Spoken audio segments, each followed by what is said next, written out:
नमस्कार दोस्तों, आज मैं आपके सामने लेकर प्रस्तुत हूँ महादेवी वर्मा द्वारा रचित भक्तिन। ये महादेवी वर्मा द्वारा रचित बहुत प्रसिद्ध कहानी है। ये कहानी हमें एक ऐसी शिक्षा देती है जो हमें बड़ी बड़ी ग्रंथ पढ़ने से भी नहीं मिल सकते। इस कहानी में एक ग्रामीण परिवेश की महिला के जीवन संघर्ष के बारे में बताया गया है। ये हमारे कक्षा 12वीं के पाठ्यक्रम में जोड़ी गई कहानी भी है, तो ये हमारे उन विद्यार्थियों के लिए भी उपयोगी साबित होगी जो इस समय कक्षा 12वीं में हिंदी पढ़ रहे हैं। आशा करती हूँ आपको ये वीडियो अच्छा लगेगा।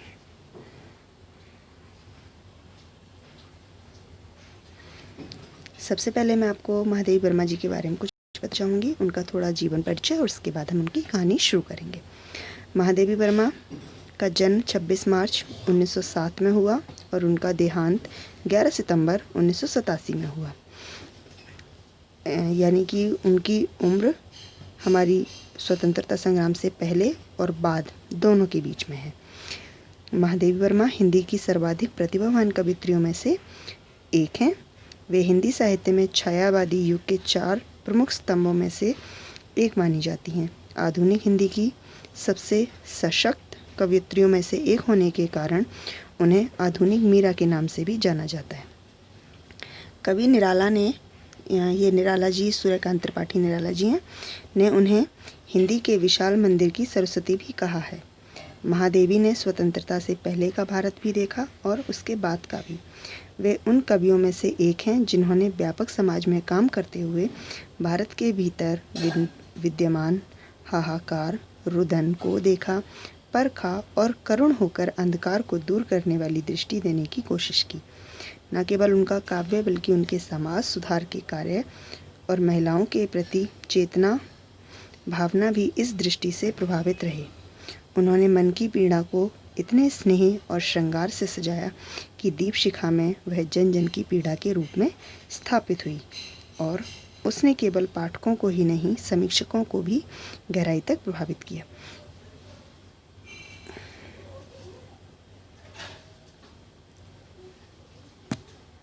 महादेवी वर्मा जी जो हैं वो हिंदी साहित्य की बहुत महान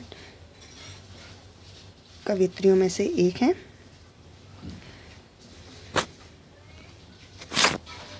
और उन्हें कवि निराला जी ने सरस्वती की संज्ञा दी। उनके द्वारा लिखी गई जो कविताएं थी वो दीप शिखा नामक संग्रह में संचित की गई। उन्होंने खड़ी बोली हिंदी की कविता में उस कोमल शब्दावली का विकास किया जो अभी तक केवल ब्रज भाषा में ही संभव मानी जाती थी। इसके लिए उन्होंने अपने समय के अनुकूल संस्कृत और बांग्ला के कोमल शब्दों को चुनकर हिंदी का जामा पहनाया। संगीत की जानकार होने के कारण उनके गीतों का नाद, सौंदर्य और पैनी युक्तियों की व्यंजना अन्यत्र दुर्लभ है। उन्होंने अध्यापन से अपने कार्य जीवन की शुरुआत की, यानी कि वो शुरुआत में टीचर थी और अंतिम समय तक वे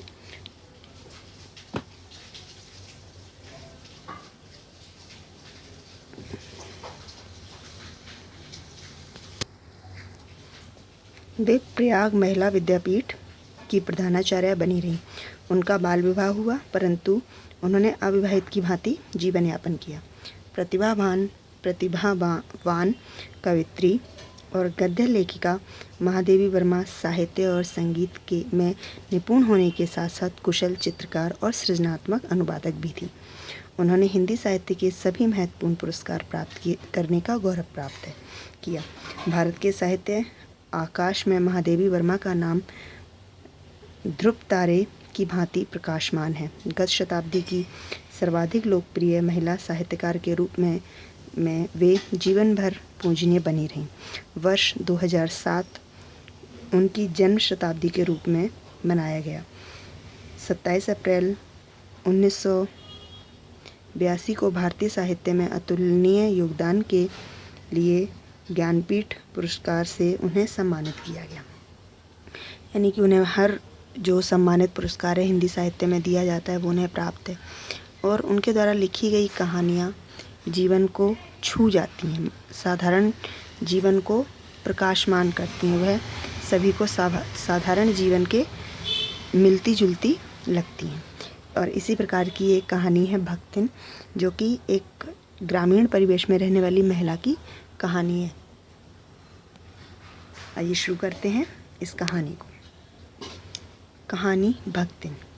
छोटे कद और दुबले शरीर वाली भक्तिन अपने पतले होठों के कानों में दृढ़ संकल्प और छोटी आंखों में एक विचित्र समझदारी लेकर जिस दिन पहले मेरे पास आ उपस्थित हुई, तब से आज तक एक युग का समय बीत चुका है।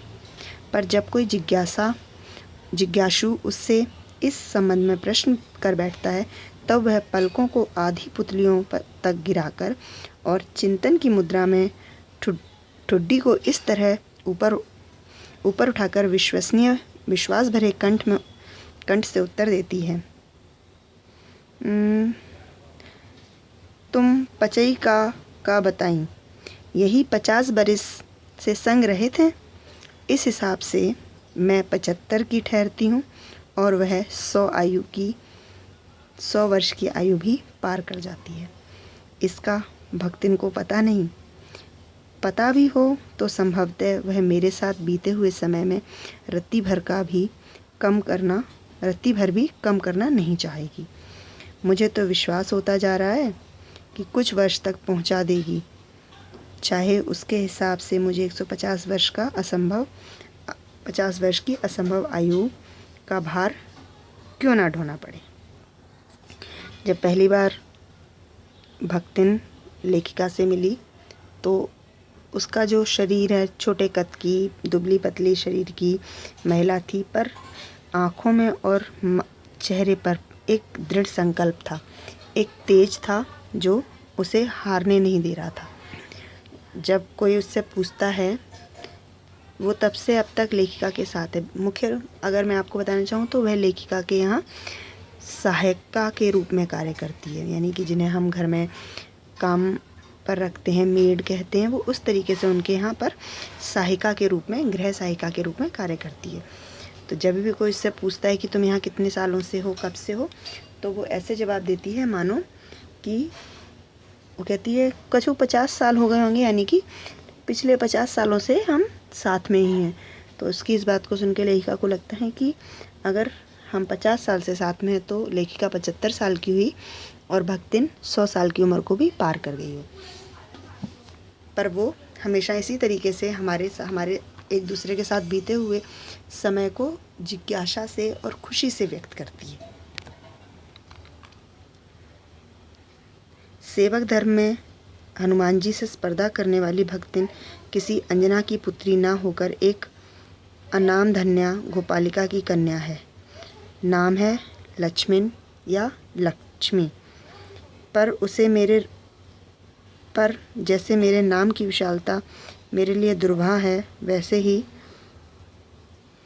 लक्ष्मी की समृद्धि भक्तिन के कपाल की कुंचित रेखाओं में नहीं बन सकी। जैसे हम हनुमान जी को सबसे बड़ा सेवक मानते हैं, वह राम जी के सेवक थे, उनसे भी कंपटीशन कर सकती है लक्ष्मी, क्योंकि वो मेरी सेविका के रूप में। पर जैसे हनुमान जी की माता का नाम अंजना है, पर उसकी माता का नाम अंजना नहीं, वो किसी गोपालिका नाम के पुरुष की कन्या थी जिसका नाम था लक्ष्मी। जैसा मेरा नाम इतना विशाल है और जीवन उतना मेरे नाम के अनुसार नहीं रहा, या हम ये कह सकते हैं कि जैसे मेरा नाम इतना बड़ा है, उसी प्रकार उसके नाम का मतलब लक्ष्मी है, पर वो धनवान नहीं है। वैसे तो जीवन में प्राय सभी को अपने अपने नाम का विरोधाभास लेकर जीना पड़ता है, पर भक्तिन बहुत समझदार है, क्योंकि वह अपना स्मृति सूचक नाम किसी को बताती नहीं। केवल जब नौकर की खोज में आई थी, तब ईमानदारी का परिचय देने के लिए उसने शेष इतिवृत्त के साथ यह भी बता दिया, पर इस प्रार्थना के साथ कि मैं कभी उसके नाम का प्रयोग ना करूं। उपमान नाम रखने की प्रतिमा होती है तो सबसे पहले अब उसका उपमान अपने ऊपर करती। इस तथ्य को देहातिन क्या जाने।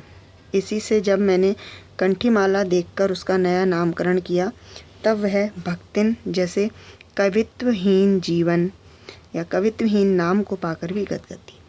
उसने कहा कि मुझे मेरे असली नाम से कभी मत बुलाना, मुझे कोई उपनाम दे दो, कोई ऐसा नाम जिससे आप मुझे बुलाते नहीं। तो उसके गले में पड़ी कंठी माला और उसका देहातन भक्तों जैसा रूप देखकर मैंने उसे भक्तिन कह दिया, और वो उस भक्तिन नाम को पाकर भी बहुत खुश हुई। उसे लगा कि उसे एक नई पहचान मिल गई है। भक्तिन के जीवन का इतिवृत्त बिना जाने हुए उसके स्वभाव को पूर्णतः क्या अंशतः समझना भी कठिन होगा। वह ऐतिहासिक झूंसी में गांव प्रसिद्ध एक अहीर सूरमा की इकलौती बेटी थी। इकलौती बेटी ही नहीं, विमाता की किंवदंती बन जाने वाली ममता की काया में भी पली है। 5 वर्ष की वय में उसे हांडिया ग्राम के एक संपन्न गोपालक की सबसे छोटी पुत्रवधू बनाकर पिता ने शास्त्र से 2 पग आगे रहने की ख्याति कमाई, और 9 वर्षीय युवती का गोना देकर विमाता ने बिना मांगे पराये धन लौटाने वाले महाजन का पुण्य लूटा।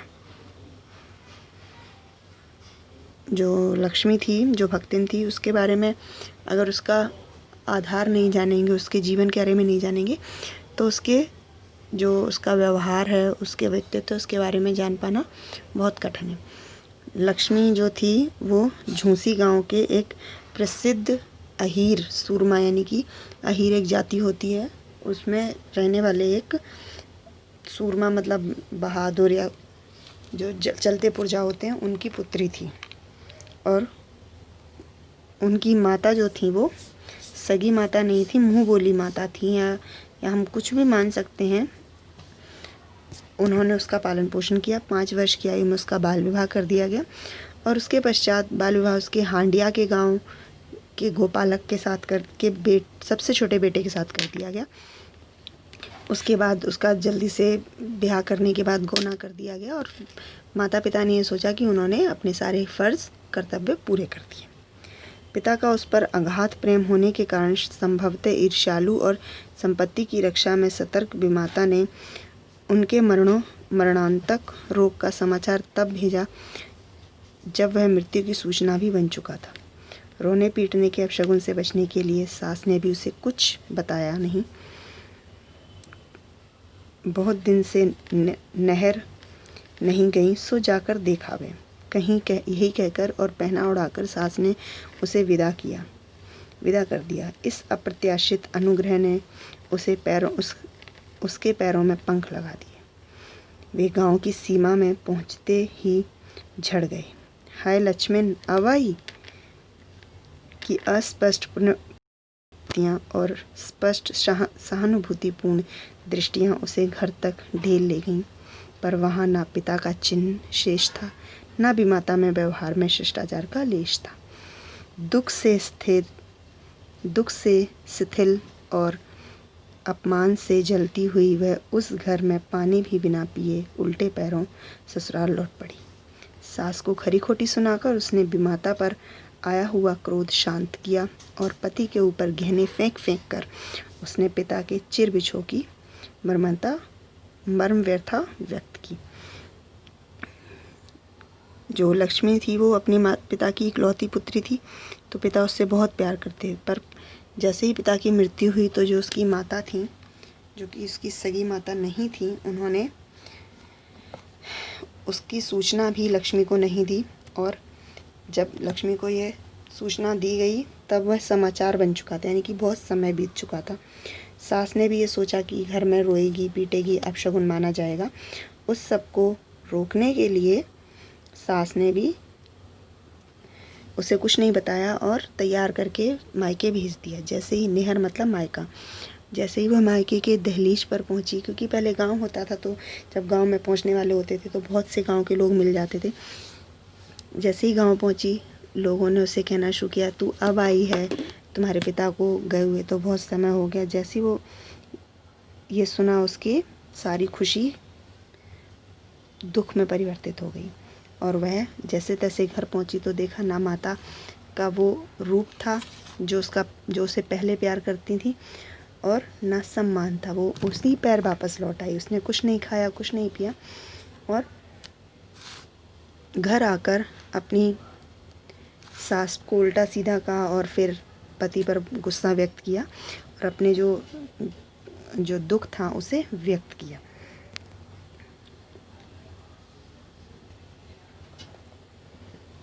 जीवन के दूसरे परिच्छेद में भी सुख की उपेक्षा दुख ही अधिक है। जब उसने गेहुए रंग की और बेटियां जैसे मुख वाली पहली कन्या के 2 संस्करण और कर डाले, तब सास और जेठानियों ने होठ बिचकाकर उपेक्षा प्रकट की। उचित ही था, क्योंकि सास 3 गमाऊ वीरों की विधात्री बनकर मचिया के ऊपर विराजमान पुरखिन के पद पर अभिषिक्त हो चुकी थी, और दोनों जेठानियां काग भुसुंडी जैसे काले लालों की क्रमबद्ध सृष्टि करके इस पद के लिए उम्मीदवार थी। छोटी बहू के लीक छोड़कर चलने के कारण उसे दंड मिलना आवश्यक हो गया था। ये उस समय की कहानी है जब घर में लड़का पैदा होना बहुत शुभ माना जाता था और लड़कियों का पैदा होना अशुभ माना जाता था, ये अच्छा नहीं माना जाता था। जब उसने 3 लड़कियों को जन्म दिया तो सब उसकी आलोचना करने लगे, क्योंकि सास के 3 बेटे थे और जो जेठानियाँ थी उनके भी बेटे थे। क्योंकि सास के 3 कमाऊ बेटे थे तो वह मचिया पर यानी कि खाट पर आराम से शासिका की तरह बैठी रहती थी और बहुएं काम करती रहती थी। बहुओं में भी लक्ष्मी काम करती रहती थी क्योंकि उसके पुत्रियां थीं। जेठानियाँ अपना जो पुत्र पैदा करने के सुख को उजागर करती रहती थीं।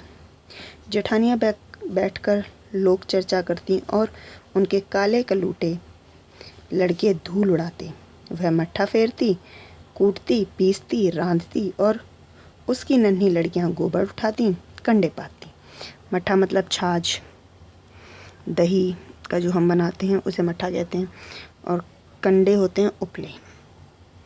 उपले बनाती, छाछ बनाती, अनाज को कूटती, पीसती, खाना बनाती। रांधना मतलब बनाना, खाना बनाना। जेठानियाँ अपने भात पर सफ़ेद राब रखकर गाढ़ा दूध डालती और अपने गुड़ की डली के साथ कठौती में मट्ठा पीती। उसकी लड़कियां चने बाजरे की घुंघरी चबाती। जो जेठानियाँ थी वो सेठानियों जैसा जीवन बिताती, दूध दही खाती और उसकी बेटियों को मट्ठा मिलता यानी कि छाछ मिलती और उस पर गुड़ मिलता। इस दंड विधान के भीतर कोई ऐसी धारा नहीं थी जिसके अनुसार खोटे सिक्के की टकसाल जैसे पत्नी के पति को विरक्त किया जा सकता। सारी चुगली चबाई की परिणति उनके पत्नी प्रेम को बढ़ाकर ही होती थी। जेठानियाँ बात बात पर धमाधम घमाघम पीटती, कूटी जाती और उसके पति ने उसे कभी उंगली भी नहीं छुआई। अब बड़े बाप की बड़ी बात वाली बड़ी बेटी को पहचानता था। इसके अतिरिक्त परिश्रमी, तेजस्विनी और पति के प्रति रोम रोम से सच्ची पत्नी को वह चाहता भी बहुत अधिक था, क्योंकि उसके प्रेम के बल पर ही पत्नी ने अलगोजा सबसे करके सबको अंगूठा दिखा दिया। काम वही करती थी, इसलिए गाय भैंस, खेत खलियान, अमराई के पेड़ आदि के संबंध में उसी का ज्ञान बहुत बढ़ा चढ़ा था। उसने छांट कर ऊपर से असंतोष की मुद्रा के साथ और भीतर से पुलकित होते हुए जो कुछ लिया वह सबसे अच्छा ही रहा। साथ ही परिश्रमी दंपति के निरंतर प्रयास से उसका सोना बन जाना भी स्वाभाविक हो गया था। भले ही जेठानियों ने लड़कों को जन्म दिया था, पर पति की नज़र में उनकी कोई इज्जत नहीं थी। उन्हें आए दिन मारा पीटा जाता था, पर लक्ष्मी के पति ने कभी उस पर हाथ नहीं उठाया। उनके बीच में बहुत प्रेम था और उन दोनों ने जो भी उन्हें मिला उसे मिलकर आगे बढ़ाया और जीवन में उन्नति प्राप्त की। धूमधाम से बड़ी लड़की का विवाह करने के उपरांत पति ने घरौंदे से खेलती हुई 2 कन्याओं और कच्ची गृहस्थी का भार 29 वर्ष की पत्नी पर छोड़कर संसार से विदा ली। जब वह मरा तब उसकी अवस्था 36 वर्ष से कुछ ही अधिक रही होगी, पर पत्नी उसे आज बुढ़ऊ कहकर स्मरण करती है। भक्तिन सोचती है जब वह बूढ़ी हो गई तब क्या परमात्मा के यहाँ वे भी बूढ़ा ना हुए होंगे, अतः उन्हें बुढ़ऊ न कहना उनका घोर अपमान है। बड़ी बेटी के विवाह के उपरांत पति का देहांत हो गया और सारी जिम्मेदारी भक्तिन पर आ गई। हाँ, तो भक्तिन के हरे भरे खेत, मोटी ताजी गाय भैंस और फलों से लदे पेड़ देखकर जेठ जेठौतों के मुंह में पानी भराना स्वाभाविक था। इन सब की प्राप्ति तो तभी संभव थी जब भैयहू दूसरा घर कर लेती, पर जन्म से खोटी भक्तिन इनके चकमे में आई ही नहीं। उसने क्रोध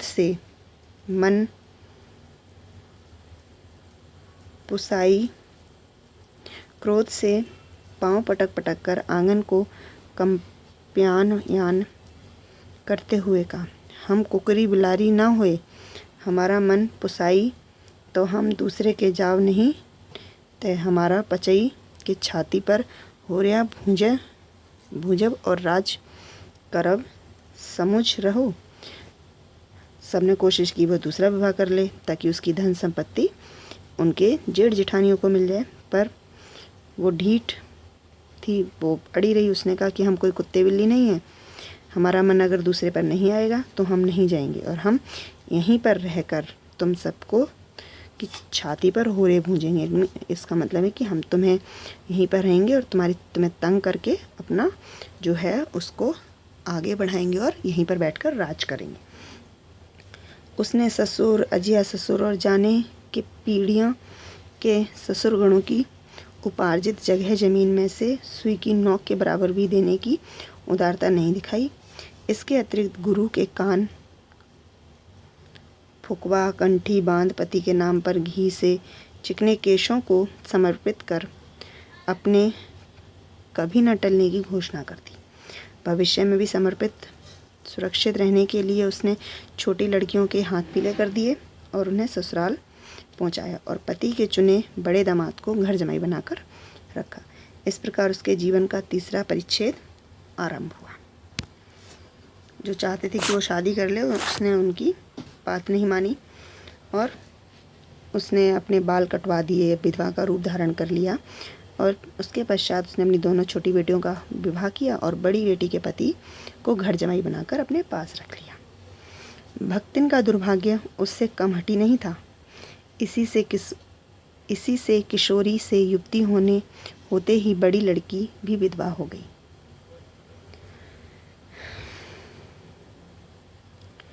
भाई यहू से पार न पा सकने वाले जेठों और काकी को परास्त करने के लिए कटिबद्ध जेठौतों ने आशा की एक किरण देख पाई। विधवा बहन के गठबंधन के लिए बड़ा जेठौत अपने तीतर लड़ाने वाले साले को बुला लाया, क्योंकि उसका हो जाने पर सब कुछ उन्हीं के अधिकार में रहता। भक्तिन की लड़की भी माँ से कम समझदार नहीं थी। इसी से उसने बर को नापसंद कर दिया। बाहर से बहनोई का अपना चचेरा भाइयों के लिए सुविधाजनक नहीं था। अतः यह प्रस्ताव जहाँ का तहाँ रह गया। तब से दोनों माँ बेटी खूब मन लगाकर अपनी संपत्ति की देखभाल करने लगीं और मान ना मान मैं तेरा मेहमान की कहावत चरितार्थ करने वाले वर के समर्थक उसे किसी न किसी प्रकार पति के पद पर अभिषिक्त करने का उपाय सोचने लगी।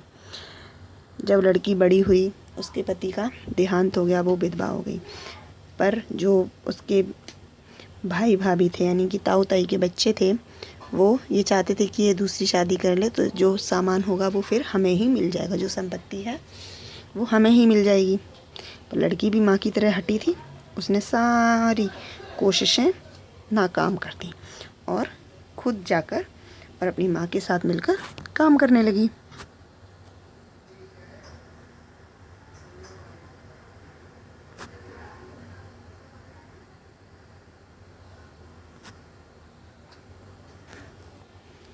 एक दिन माँ की अनुपस्थिति में बर महाशय ने बेटी की कोठरी में घुसकर भीतर से द्वार बंद कर लिया और उसके समर्थक गांव वालों को बुलाने लगे। अहीर युवती ने जब इस डकैत बर की मरम्मत कर कुंडी खोली तब पंच बेचारे समस्या में पड़ गए। तीतरबाज युवक कहता था वह निमंत्रण पाकर भीतर गया और युवती उसके मुख पर अपनी 5 उंगलियों के उभार से इस नियंत्रण के अक्षर पढ़ने का अनुरोध करती थी। अंत में दूध का दूध पानी का पानी करने के लिए पंचायत बैठी और सबने सिर हिला हिलाकर इस समस्या का मूल कारण कलयुग को स्वीकार किया। अपीलहीन फैसला हुआ कि चाहे इन दोनों में एक सच्चा हो चाहे दोनों झूठे, पर जब वे एक कोठरी से निकले तब उनका पति पत्नी के रूप में रहना ही कलयुग के दोष का परिमार्जन कर सकता है। अपमानित बालिका ने होठ काटकर लहू निकाल लिया और माँ ने अग्नि नेत्रों से गले पड़े दामाद को देखा। संबंध कुछ सुखकर नहीं हुआ, क्योंकि दामाद अब निश्चिंत होकर तीते लड़ाता था और बेटी विवश क्रोध से जलती रहती थी। इतने यत्न से संभाले हुए गाय ढोर खेती बाड़ी सब पारिवारिक द्वेष में ऐसे झुलस गए कि लगान अदा करना भी भारी हो गया। सुख से रहने की कौन कहे। अंत में एक बार लगान न पहुंचने पर जमींदार ने भक्तिन को बुलाकर दिन भर कड़ी धूप में रखा। यह अपमान तो उसकी कर्मठता में सबसे बड़ा कलंक बन गया। अतः दूसरे ही दिन भक्तिन कमाई के विचार से शहर आ पहुंची। जिस लड़के को उसने अपना पति स्वीकार करने से मना कर दिया था, वो एक दिन उसे घर में अकेला पाकर उसके घर में घुस आया। लड़की ने उसकी मारपीट की और बाहर निकले तो लोगों ने, आसपास में सभी लोग इकट्ठे हो गए तो उन्होंने पंचायत बिठाई और एक मिलने के कारण सभी ने कहा कि समाज क्या कहेगा, लोग क्या कहेंगे, इन दोनों की शादी कर दी जाए। पर लड़की इस बात से बिल्कुल भी खुश नहीं हुई।